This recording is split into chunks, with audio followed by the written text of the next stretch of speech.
Imagine for a moment that you live on this street and you're chilling out in your house and you're sitting by the fireplace reading leather-bound books or whatever it is that you do in your home. And you look out the window and you see that your neighbor's house is on fire. And you're like, oh my God, my neighbor's house is on fire.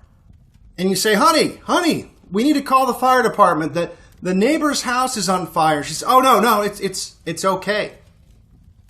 It's okay because, out on the street, this stranger told me that he called the fire department.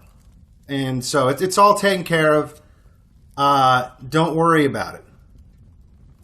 And you're like, oh, thank God. I was starting to feel despair there for some reason. But now my morale is much higher. I feel better about the situation. I feel like, I'm going to survive this now, and I can go back to reading my books. And I was a little stressed out there for a second. But now that I know that the fire department is on the way, everything's fine, and nothing to worry about. And then 20 minutes or so goes by, and you haven't heard any sirens. And now, the fire's kind of spread to another neighbor's house. It's not quite to your house yet, but it's getting closer. And so you say, honey, that guy that you said, he called the fire department. Who was it exactly? And she's like, oh, I don't know. It was just a stranger. He wouldn't tell me who he was. And said that sometimes he lies because it's necessary. But to definitely don't worry about anything because he's called the fire department. It's all taken care of, and we don't have to do anything. So just sit back and relax, and don't sweat it. Everything's fine. Everything's fine. And so you're like, okay. That sounds, I guess that sounds normal. I'm going to go back to, read my books and chilling out in my study.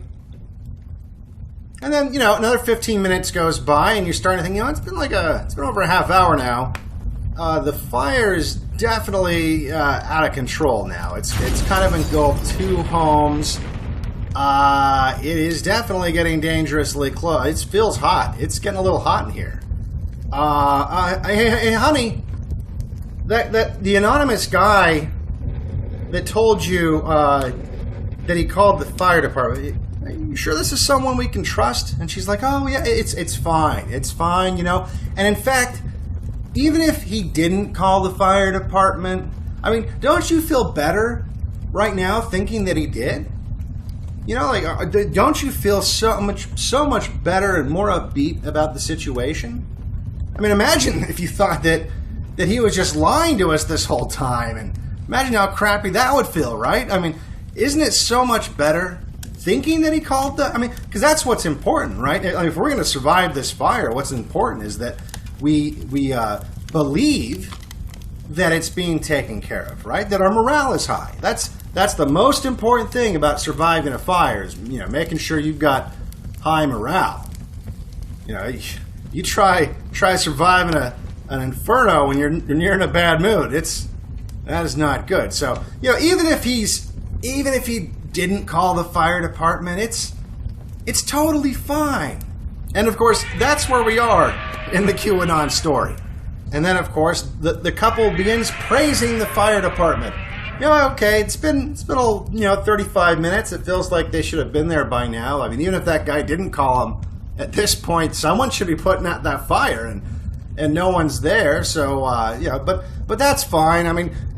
Far be it from them to, despair about the fire department not showing up. And I've got something to say about that. If you're going to fall into a pit of despair, paralyzing despair, because you find out that you might have to call the fire department or oh my God, maybe try to put the fire out yourself, you're a faggot.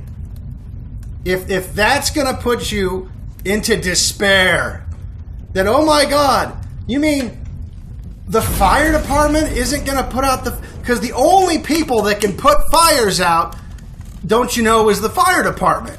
No one else can do it. It has to be the fire department. I mean, if you had to try to figure out how to put a fire out, that's not for you. That's not for you. Instead, what you have to do is just sit in your house, waiting for the fire, patiently waiting as the fire gets closer and closer, and just blather on and on about how awesome the fire department is, and you're not sure what's taking them so long, but you're sure that they have their reasons for it. Maybe they'll put the fire out. Maybe they've got some plan as to maybe there were pedophiles in those houses that are on fire. Maybe that's why the fire department's letting those houses burn down first, because it's the entrance to the underground tunnel where Tom Hanks has his pedophile dungeon. This is all part of their complicated fire management plan. If you were to try to figure out how to put the fire yourself, I mean, you wouldn't know what you were doing. I mean, fire. You know how complicated fire is? Yeah. Who do you think you are? Not a fireman. So I hope that clears things up. That's all I got to say about this. Short and sweet. I wanted to go way longer. I'm telling you, look, I'm trying really hard to be on my best behavior right now. So I have a whole lot more to say on this subject.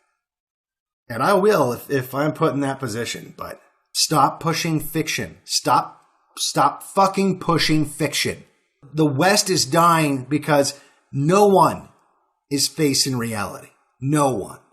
I'm done being nice about it. Stop being a retarded faggot.